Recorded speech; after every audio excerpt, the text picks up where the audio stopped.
So what's up everyone, and welcome back to the channel. Today I'm gonna tell you about a little mistake that I think I might have made. Well, it's not really a mistake. She might think it's a mistake, but kind of a mistake, more of it could be better if I did it this way kind of thing. So today is the start of spring. Today is March 20th. It's the spring equinox. We are officially in springtime. And it's been about 2 or 3 weeks now that I pulled the cows completely off of hay, because we have, you know, out here in East Texas, we get spring a little bit earlier than the rest of the country. So I pulled them off of hay, and they've just been eating, you know, the grass that's been growing up. Yeah, you have, huh? But what I did yesterday with, we had a visitor too, by the way, Boomer's Bees. He came out and saw our little operation here. Go give him a follow, because he's going to be doing some pretty cool stuff. I might have sold him on Longhorns. He might be coming on the podcast as well. But anyways, when Boomer was here, I moved the cows back into the what I call permanent paddock. It's where the corrals are, hooks up to sheep and goat wire fence, kind of where I keep the hay. It's where I kept them during the snowpocalypse, okay? So that was like a month and something ago. So before that, I was moving the cows twice a day, giving them 1 acre, because, you know, the grass is starting to grow and I just want to get the tops of it. And that's one way that I could do it. That's one good way that I could do it. But the better way that a lot of people have messaged me, I've done some reading, and then yesterday is what kind of cemented it when I watched one of Greg Judy's videos. It's what I usually do in the morning before I come out, because what I do is I take what he says there and see if I can apply it to the farm either that day or in the future. And what he said is he doesn't want really his cows grazing the grass until it's 8 or 9 inches tall. The grass around here, it's right now probably about 4.5, 5 inches-ish in certain areas. Easy. But I could be doing things a lot better and waiting until the grass grows up. In some places, yeah, it's close to that.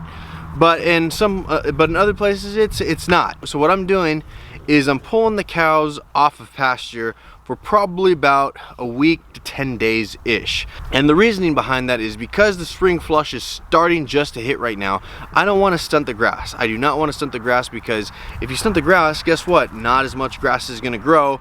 It sets you back, and I'll have to start feeding hay sooner. Really, Betty? Okay, and I'll start having to feed hay sooner, and that's just not what I want. So feeding these few bales that I'm going to be feeding them over the next about week is probably going to save me a bunch in hay come next year.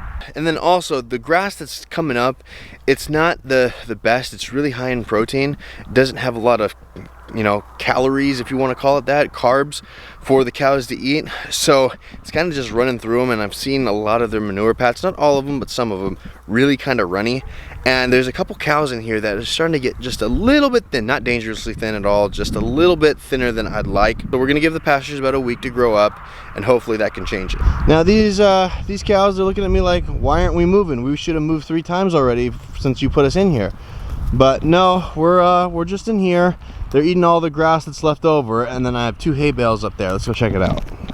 See, Daphne here is actually one of the cows that I was a little bit concerned with, because she's getting a little bit thin. You can see it, her ribs are just a little bit showing too much. So that's one of the reasons that we're pulling them off of pasture and putting them back on hay, so they can put on a little bit more weight. Then the grasses will grow better, stronger, and they'll be able to gain a lot rather than just kind of have it go through them. And then they'll be just fine. But so, would they be fine just on pasture? Yeah, because that's how cows naturally are. Is it the best for them? No, it's not. So I'm trying to do what's absolutely best for the cows, and that is putting them back on hay for just probably about a week. No more than 12 days, by the way. They will not be in here more than 12 days, because that's when the parasite cycle starts up. So I moved out a couple hay bales from our haystack over here. Still got a lot of hay. Still got a lot of hay, actually. And put them out here. The cows have been eating on them.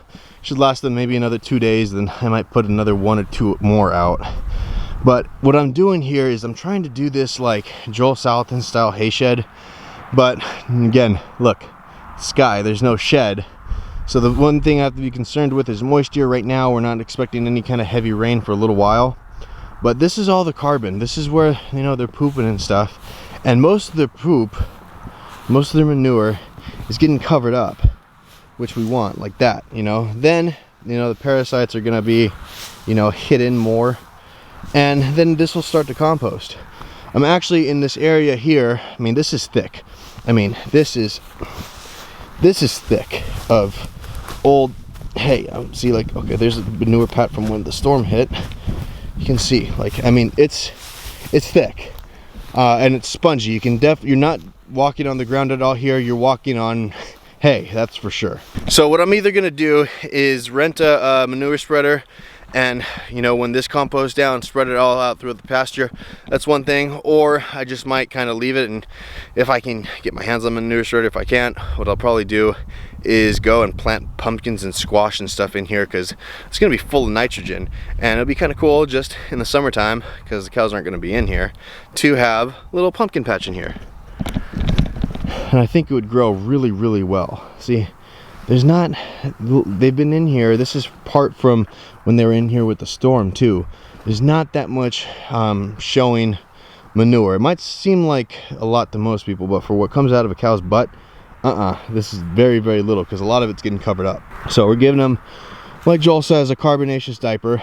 Now I talked to him actually about doing something like this, and he said it would work as long as we don't get rain, because it takes, I think it's 3 to 5 inches of carbon to soak up 1 inch of rain. So as long as it doesn't rain, we're fine. If it does rain, then that's why he has his hay shed. Because he has his hay shed, you know, he doesn't have to worry about that. And we might put one in here. It'd be pretty cool to do, to where, okay, it's this time of year next year, we pull them completely off pasture, we let it just explode, have them feed hay in here. But for now, this works. This works for me, this works for the cows.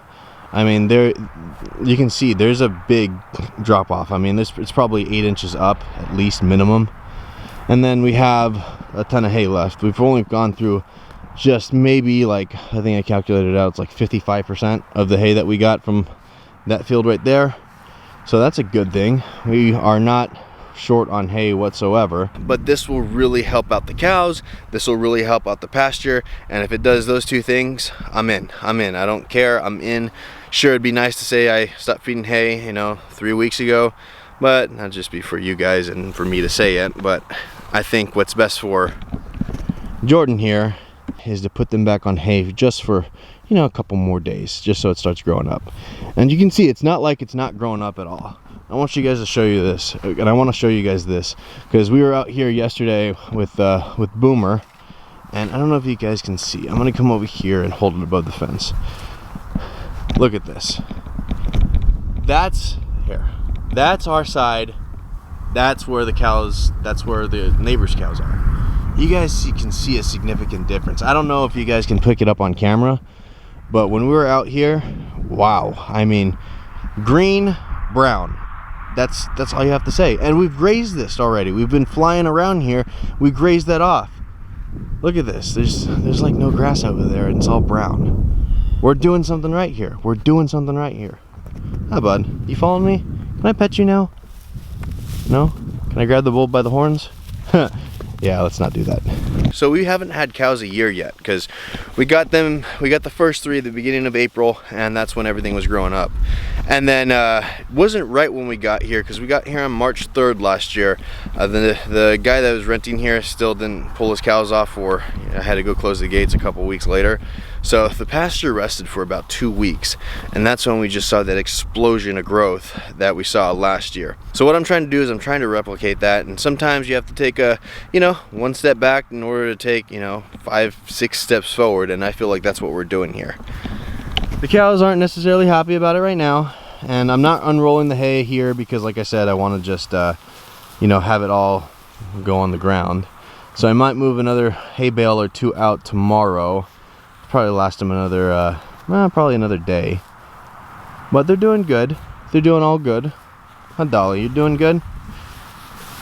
So I know they're bawling at me every time they see me, like, why are we still here? Why are we still here? You've been giving us 2 acres a day. Well, trust me. Just trust me, and I do right by you guys, all right? Sound good? Look how perfect she is. I am absolutely going to keep a bull calf out of her, because look at that. She is the perfect cow. I'm gonna do a whole video on that. Her, and actually she's right here too, Scarlet. Scarlet right there. Look at that. She's quite a bit younger than Ellie there, but Look at the belly low to the ground. Hasn't lost any weight at all. And same thing with Ellie. Look right there. That's Jordan, Scarlett, and Ellie. Your competition is going to be coming out of those two. You know that, right, bud? He likes just to mess up the hay bales. Kind of annoying, but it's fine. So did I make a mistake by putting them out too early? I wouldn't say it's a mistake. I think it's just a better way. You know, they would have been fine out on pasture. Again, that's how cows are. They don't have somebody in nature to go bale hay for them. They have to go find their own grass. So is it okay if they get a little bit thin in the wintertime? Maybe, but I just want to watch them a little bit closer and put them in the best position to live as healthy of a life as possible. So I'm pulling them off of pasture, putting them in here for 12 days, again, because that's when the parasite cycle starts, on day number 12. So you don't want them in here for that. They're going to be moved completely off of here. And then we'll get back to going, we'll get back to flying. It would have been nice to say that I only fed hay for 43 days, but we're probably going to push it to somewhere about 50. Still a lot less than everybody else around here, at least 3 times less, probably more. But like I said, we still haven't been a year with cows, so this is all learning experience. This is new, you know, every change of the season is a new experience for me. I'm learning, trying to read as much as I can, watch as many videos as I can, and then just observe as much as I can. And when I saw the cows getting a little bit thin, it made sense to pull them off of the pasture and wait till it really takes hold and the spring flush just goes kaboom. So hopefully I convinced you guys to not make the same mistake as I did. Again, not really a mistake, just a better way. Hopefully I showed you guys a better way. That's a better way to put it. Hopefully I showed you guys a better way to transition from winter to spring. We're gonna be doing that. I might pick up a couple square bales, so when we go out to when we go back out to pasture, I might throw out maybe a square bale or half a square bale, just so they have a little bit of dry matter for them to eat. That way, you know, it's not such a drastic transition, and I think it'll do better for the cows. So, little short video here.